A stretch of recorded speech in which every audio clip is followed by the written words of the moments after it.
Hi, I'm Dr. Abhinandan S Punit. I'm a consultant orthopedic surgeon at Narayana Health. We are here today to talk about minimally invasive hip replacement. Now, what is hip replacement? Patients who have arthritis in the ball and socket joint of their hips and have become painful, we replace the ball and the socket, thus leading to a painless mobility and patients can walk freely. The major indications can be bone death, what we call avian, or osteoarthritis. These are the two main reasons why we do a hip replacement.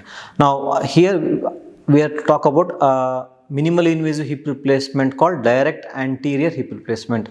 It is a newer technology where it utilizes the true internervous intermuscular plane. That means we don't cut any muscle, neither we compromise on any important structures when we do hip replacement.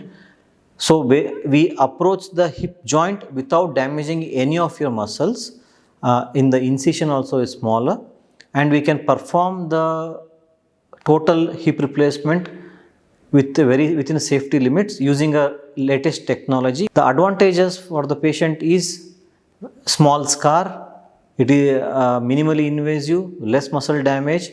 The outcomes are far more superior. Patient can walk on the same day.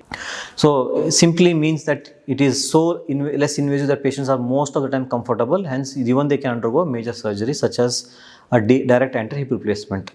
You can join your work quicker. Your walking style will be as normal as it was before, and there is no fear of leg length inequality, which is a question most of the time when you do a hip replacement. And the biggest fear after hip replacement of hip dislocations are technically nil with this type of approach.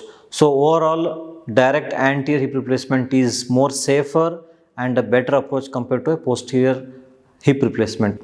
Thank you.